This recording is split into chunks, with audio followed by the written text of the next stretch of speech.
Hey guys, thanks for joining me today while we discuss the life, rule, and death of King Jeongjong, the second king of Joseon. This is my second installation of a 29-part series, so be sure to catch up with the bloody life and rule of King Taejo in my first video, which will be linked below. King Jeongjong had a bit of a shorter reign than the previous king, so this may be a shorter video, but that will give me the opportunity to add in some extra details I didn't have the time for in my last video, so I'm super excited to jump in with you guys. As always, the key points of this video will be timestamped down below, and like all videos, I will start off with Joseon Era Basics just to get you caught up with the context of the time. So let's get started now. Enjoy the video. Also, I do apologize if you hear any weird sounds in the background. My chihuahua is being a little bit grumpy today, so I did have to bring her into the room with me, so you may hear a little bit of yipping or yapping, but I will try to keep that to a minimum. So jumping into Joseon Era Basics, the Joseon Dynasty of Korea was the last dynastic kingdom of Korea, lasting over 5 centuries. That's from 1392 all the way to 1897, where it transitioned into the Korean Empire. Where the Korean Empire replaced Joseon, the Joseon Dynasty replaced Goro. During the long expanse of the Joseon Dynasty, Confucian ideas were heavily implemented into society, with the state's official ideology becoming Neo-Confucianism, pushing back Buddhism. While the dynasty experienced great gains in trade, academia, technology, and what would become traditional Korean culture, it was also plagued by invasions by the Japanese, the later Jin Dynasty, and Qing Dynasty, making it quite isolationist. This set the perfect grounds for some interesting and intense rulers like today's subject. Let's jump into his early life and ancestry now.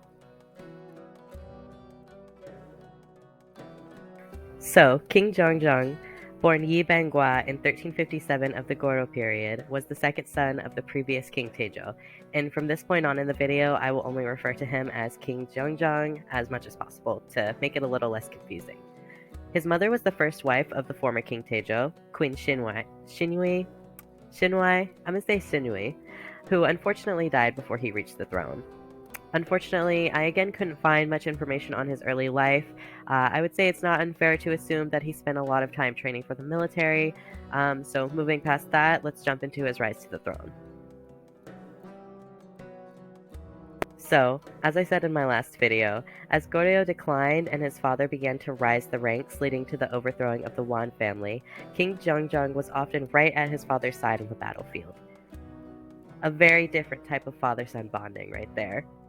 He was crowned a prince in 1392 when their efforts finally paid off. What did his father do to thank him for his bloody wartime efforts? Crown his younger brother, from a different mother no less, to crown prince. Now, don't let it confuse you. Jeongjong was crowned a prince, but he wasn't crown prince. Yuan was. If you're unsure, crown prince means when the current king steps down, or more likely dies, that's the person who will succeed him. Anyways, the whole situation involved the Strife of Princes debacle that I went more into depth in on my previous video, but I'll probably make a dedicated video for it. Eventually. So, in 1398, after the Strife of Princes coup happened, led by Taejo's fifth son, Yi Bangwan,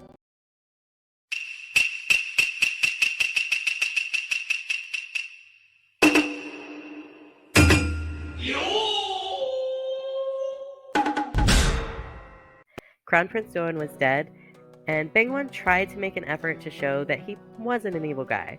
He didn't even want to be Crown Prince, really. It was all about following royal tradition. So, he encouraged the king to make Yi Bangwa, or Jeongjong, the Crown Prince instead, as the king's oldest living son.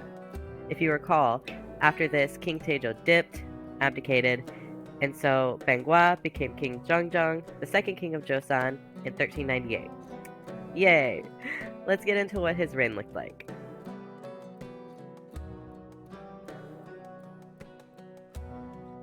So, after all of that, poor King Jeongjong only had a short reign of just 2 years. Although his reign was short, he was known as a wise and fair king, and he was considered generous, very fit for the job. Despite this, his reign was plagued by bloodshed amongst the royal family. The year after his crowning, in 1400, Yi Bangwan was back in his villain era once again and began quarreling with his older brother, Bang Gan, eventually sending Bang Gan off to be exiled. King Jeongjong came to realize that he was just a puppet king for his younger brother Bangwon, so he gave in and crowned him crown prince, and then willingly abdicated some months later. That's 2 separate kings that Bangwon convinced to abdicate. One big key point of King Jeongjong's short rule is that he did ban private militaries, although that was at the suggestion of Yi Bangwon as well. 19 years after his abdication, at the age of 62, former King Jeongjong died and was buried near Kaesong. And that, my friends, was the life, death, and reign of King Jeongjong, the second king of Joseon. Thanks so much for watching my video today, and stay tuned for the reign of Yi Bangwon in my next video. If you like this video, share, like, comment, subscribe, you know the deal. Thanks so much, and be kind. Bye!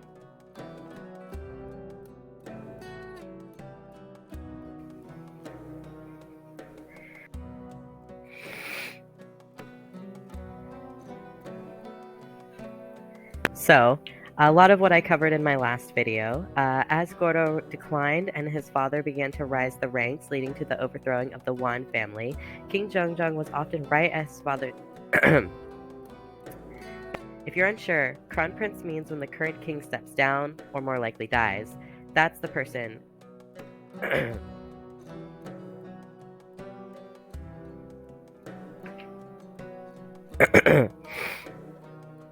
A big